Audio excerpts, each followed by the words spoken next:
Good morning everyone. Welcome back to our daily current affair series. और चलिए शुरुआत करते हैं आज के हमारे इस लेक्चर का और देखते हैं कि वो कौन से टॉपिक्स है जो करंट अफेयर्स के कंटेक्स्ट में आपके लिए इंपॉर्टेंट है फॉर योर सिविल सर्विसेज। तो वन बाय वन अपने टॉपिक्स की करते हैं शुरुआत। And the first topic of today's lecture that is about project आरोहण। अब देखिए यहीं से करेंगे अपने शुरुआत। क्या है ये एग्जैक्टली हमारा प्रोजेक्ट आरोहण? तो रिसेंटली वहां पे कुछ कंटेक्स्ट में ऐसा आया है कि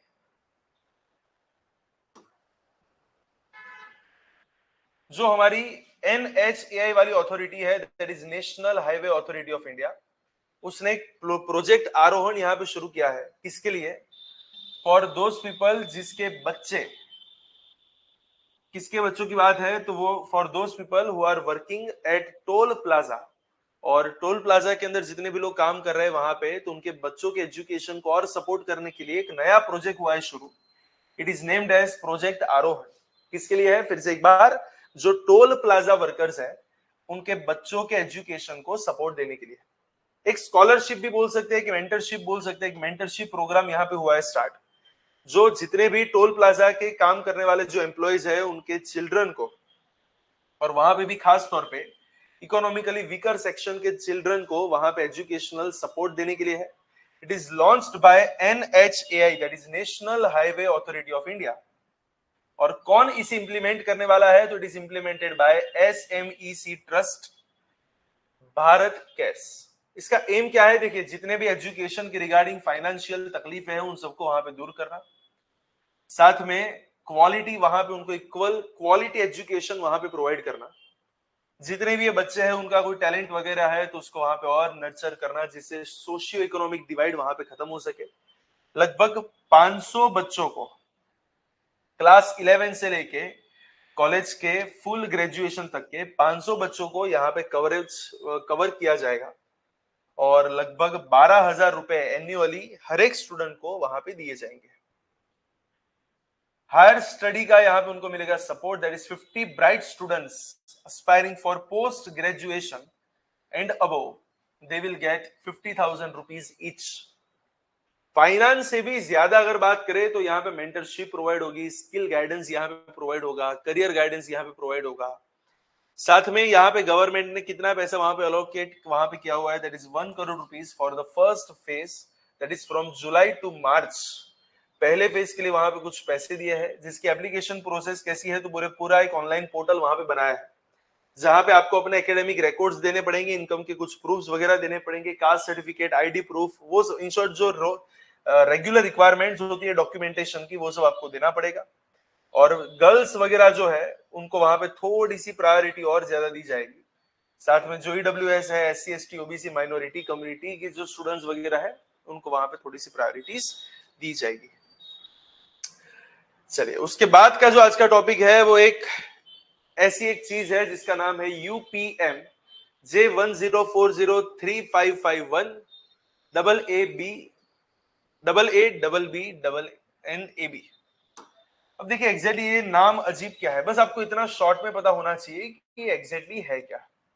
तो हमारी मिल्की वे गैलेक्सी के अंदर एक क्वाड्रेपल स्टार सिस्टम, मतलब कि जहां पे 4 अलग अलग स्टार सेंटर में होते हैं, दैट इज क्वाड्रेपल स्टार सिस्टम को वहां पे फाउंड किया गया है और उसको ये वाला नाम दिया गया है। बस आपको इतना पता होना चाहिए कि हमारी जो मिल्की वे गैलेक्सी है उसके अंदर एक क्वाड्रेपल स्टार सिस्टम है और उसको ये वाला नाम दिया है, दैट्स इट। और वहां पे एग्जैक्टली क्या है तो बोले 2 ब्राउन ड्वार्फ्स हैं, they orbit around 2 red dwarf stars. Red का मतलब जो बहुत ही जायंट वाले वहां पे होते हैं वो वाले स्टार्स की यहाँ पे बात सॉरी, ब्राउन का मतलब। तो ये यहाँ पे जो 2 रेड ड्वार्फ है, they are comparatively small and common stars that shine faintly but live very long.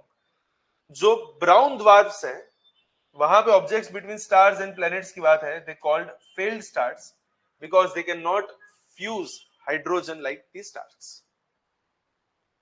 अगर हमारे उसके कुछ की फीचर्स की अगर हम बात करें तो जितने भी रेड ड्वार्फ है वो इतने तो ब्राइट है कि उनको वहां पे स्टडी किए जा सकते हैं।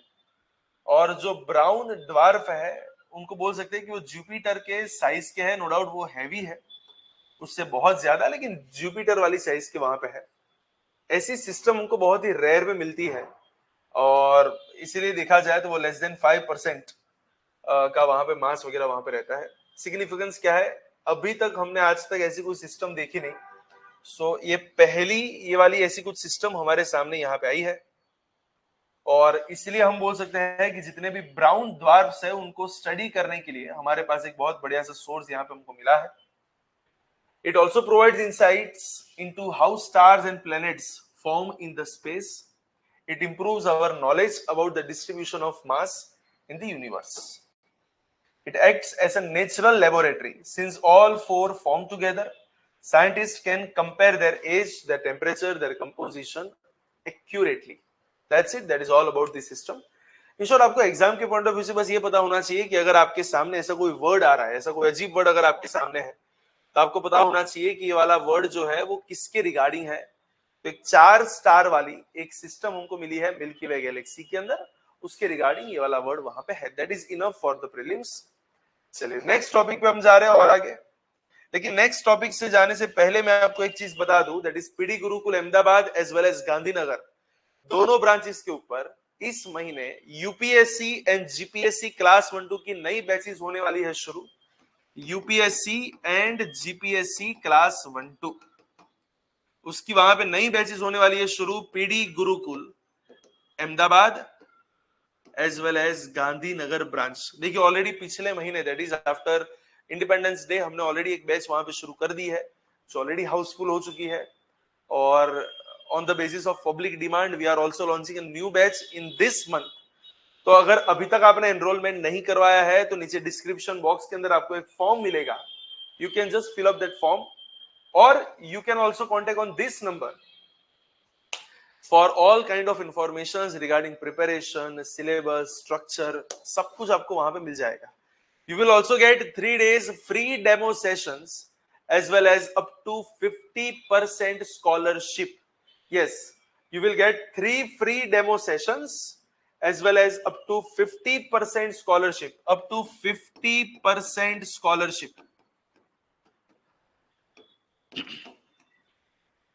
तो अगर आपको इस स्कीम का वहां पे लाभ लेना है तो आज ही इस नंबर के ऊपर या तो कांटेक्ट करें या फिर वो फॉर्म वहां पे फिलअप करें। और भी एक चीज आपको बता दूं कि यहाँ पे जो लेक्चर चल रहा है उसकी पीडीएफ आपको हमारे टेलीग्राम ग्रुप की चैनल पे से मिल जाएगी, which is also mention in the description box.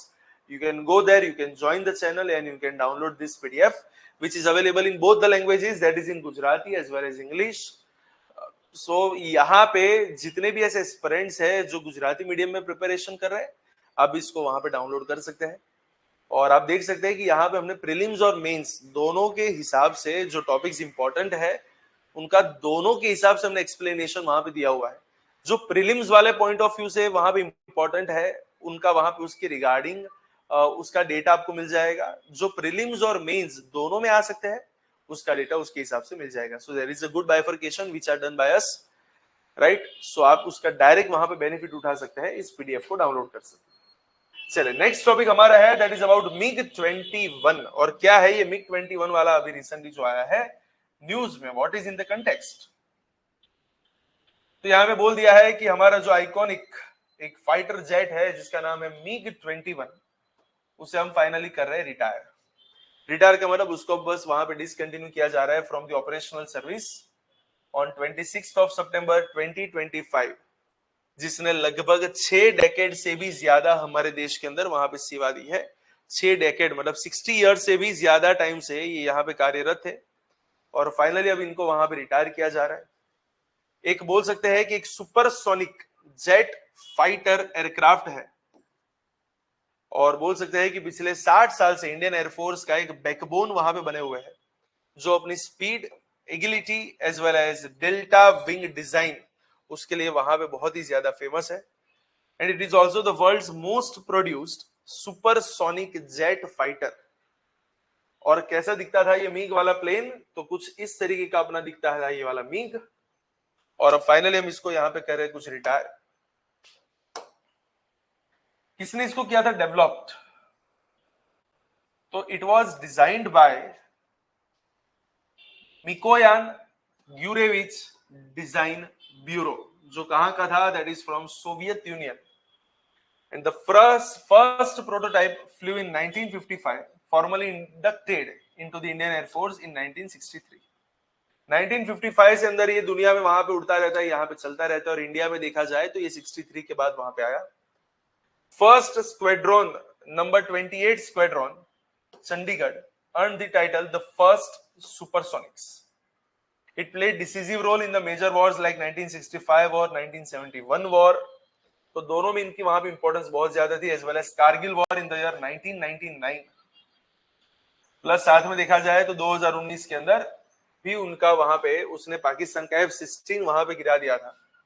और वो जो अभिनंदन वाला जो पूरा केस वहां पे कैप्टन अभिनंदन वाला हुआ था, वो भी मतलब इसी की रिगार्डिंग था, दैट वाज MiG-21। और आज तक देखा जाए तो nearly 900 MiG-21s are served in India with around 660 build in India under the licence. No doubt इसको डेवलप किया था सोवियत यूनियन द्वारा, तो हमने उसका लाइसेंस लेके इसको वहां पे बिल्ड किया था। उसकी डिजाइन बहुत ही बढ़िया थी और उसकी जो मैक्सिमम स्पीड थी आप उसको देख सकते हैं, it was over 2 Mach. 2 Mach का मतलब जो साउंड की स्पीड है उससे double, that is about 2175 kilometers per hour. So that was a supersonic speed. Operated as interceptor, ground attack, reconnaissance as well as training aircraft. और उसका जो Bijon variant था उसको वहां पे हमने अपग्रेड किया था with Israeli jammers, Russian R-77 and 73 missiles, और साथ में बोल सकते हैं कि partial glass cockpit and helmet mounted site. और इसीलिए कभी कभार इसके लिए नो डाउट उसके जो क्रैश रिकॉर्ड थे वो बहुत ज्यादा थे, इसलिए इसको कभी कभार फ्लाइंग कॉफिन भी बोला जाता था। बट फिर भी देखा जाए तो it was a symbol of coverage, एक हिम्मत, एक साहस का एक सिंबल था।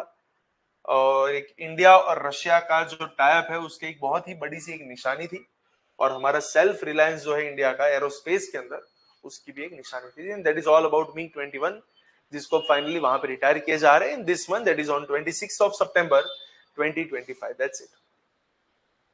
That is all about this MiG. And the next topic, that is about digital service taxes. क्या है ये डिजिटल सर्विस टैक्सेस?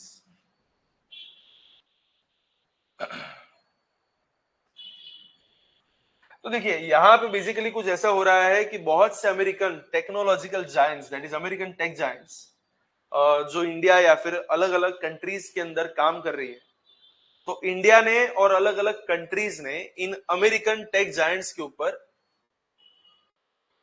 बहुत से अलग अलग टैरिफ्स वगैरह लगाए होते हैं, और उनमें से जो एक है उसका नाम होता है डिजिटल सर्विस टैक्स। तो जिस भी कंट्रीज ने अमेरिकन टेक जायंट्स के ऊपर डिस्क्रिमिनेशन करके उनके ऊपर डिजिटल सर्विस टैक्स वहां पे लगाया है, तो डोनाल्ड ट्रंप ने वहां पे थ्रेटन किया है कि हम उन सारी कंट्री के ऊपर एडिशनल टैरिफ वहां पे लगाएंगे। जिसने हमारी कंपनी पे डिजिटल सर्विस टैक्स लगाया है, आप सबके ऊपर यूनाइटेड स्टेट्स एक एडिशनल टैरिफ लगाएगा। ऐसी यहां पे बात है, लेकिन ये पता तो होना चाहिए what is digital service tax. तो देखिए, ग्रॉस रेवेन्यू टैक्स है on non corporate income tax. It is a kind of not corporate income tax. It is levied on specific digital services like online advertising, digital marketplace, intermediation as well as sale of user data। इन सब के मदद से अगर कोई company वहां पे revenue generate कर रही है तो उसके ऊपर हम अलग अलग टाइप के ऐसे टैक्स वहां पे लगाए जाते थे, जिसका अलग अलग नाम होता था।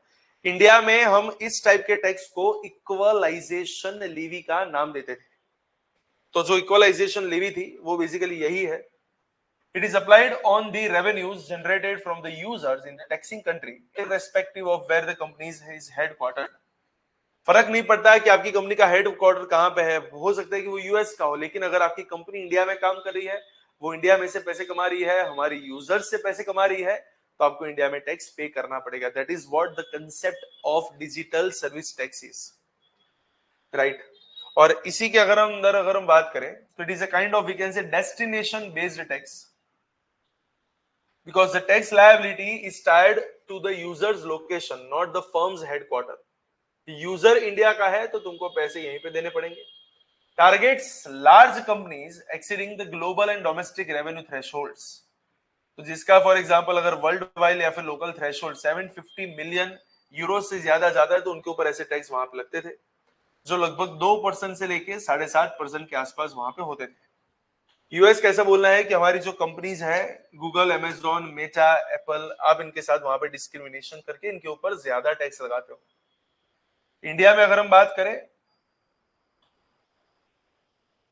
देखिए ये सारी की सारी कथा है कि पहला हमारे यहाँ पे इक्वलाइजेशन टैक्स 6% चल रहा था, फिर उसको हमने 2% भी किया था ऑन ई कॉमर्स वगैरह। नो डाउट रिसेंटली अगर हम बात करें तो ये जो 6% वाला जो ऑनलाइन एडवर्टाइजमेंट वाला जो लेवी था उसको हमने फाइनली कर दिया है विड्रॉल इन अप्रैल 2025, और ये जो 2% था वो हमने अगस्त 2024 में हटा दिया है। तो एज ऑफ नाउ इंडिया में ऐसा कुछ भी वहां पे था नहीं।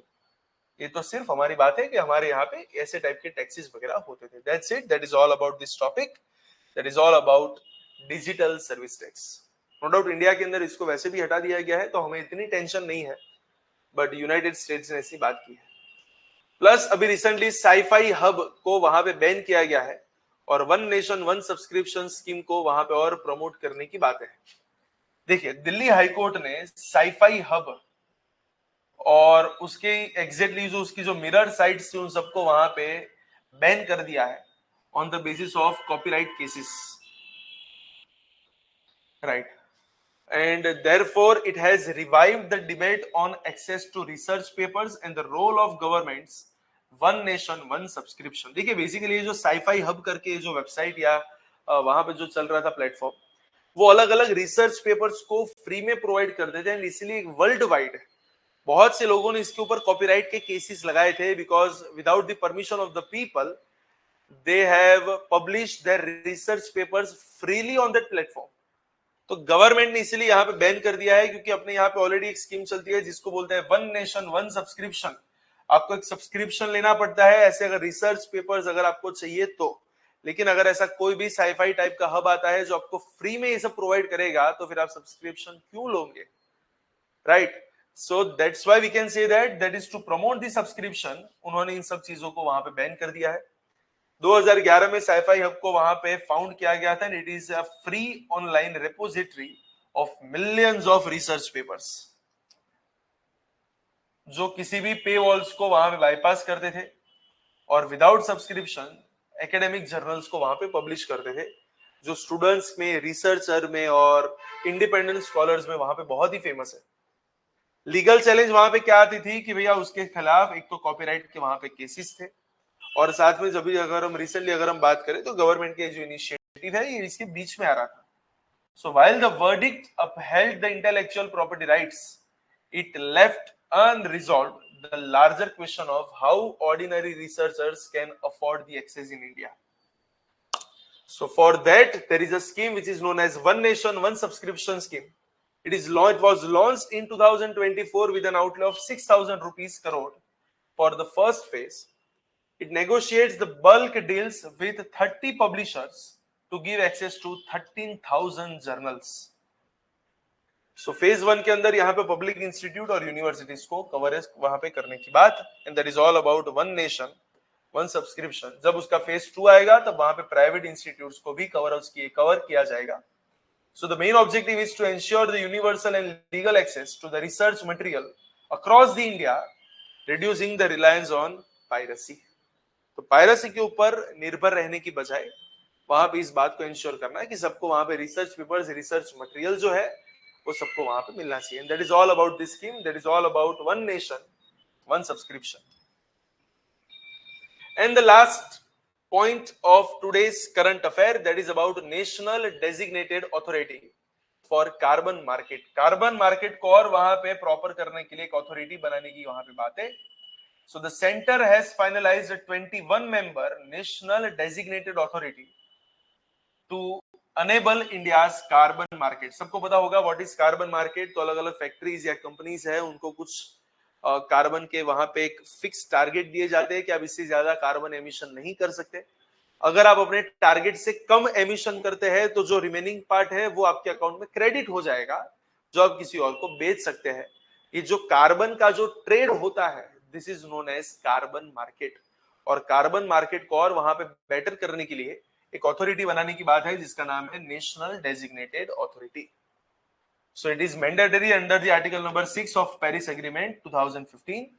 और ये अथॉरिटी में एग्जैक्टली क्या होगा, तो it is a statutory requirement जो आर्टिकल 6 में वहां पे बनाई है. It is created by the environment ministry. It serves as a nodal body to regulate, approved and monitor the carbon market activities. Composition क्या रहेगा, देयर वर 21 मेंबर्स, जहां पे external affairs, steel, renewable energy, power, NITI Aayog, उन सब के members वहां पे शामिल होंगे. अलग अलग सेक्टर्स को वहां पे देखा जाएगा, जहां पे डोमेस्टिक प्रायोरिटीज और इंटरनेशनल ऑब्लिगेशंस दोनों पे ध्यान रखा जाएगा. उनका मेन काम क्या रहेगा कि अगर ऐसे कोई भी नए प्रोजेक्ट आते हैं तो उसको वहां पे अप्रूवल देना, साथ में कुछ नेशनल क्राइटेरिया बनाना to recommend activities eligible for trading aligned with India sustainability goals, उन सबको वहां पे मॉनिटर करना. कार्बन क्रेडिट का यूज कैसे है उसको वहां पे ऑथोराइज करना. It authorises the use of ERUs for meeting India's NDC targets. और उसके international role, represent India in the article 6 frameworks, facilitating the credit transfers with the other nations as well. तो India के point of view से इनका significance वहां पे क्या रहेगा, तो डेफिनेटली हमारी जो क्लीन एनर्जी है उसको थोड़ा सा और बूस्ट मिलेगा. और साथ में जो आर्टिकल नंबर 6 है वो एग्जैक्टली था क्या, तो वहां पे कुछ रूल्स बनाए गए थे for international carbon markets, allowing countries to trade the emission reduction credit. जैसे कि मैंने पहले भी आपको बताया, एमिशन जितना भी आप कम करते हो वो आपके अकाउंट में क्रेडिट हो जाएंगे, जो आप वहां पे सेल वगैरह कर सकते हैं. और ये COP29 जो बाकू के अंदर हुई थी, वहां पे वाली चीज को एस्टेब्लिश किया गया था. That is all about this designated authority. तो इसी के साथ आज का ये जो लेक्चर है उसको यहाँ पे करते हैं. कुछ ऐसे ही टॉपिक्स के साथ वापस एक बार मिलेंगे, लेकिन तब तक के लिए all the very best for your preparation.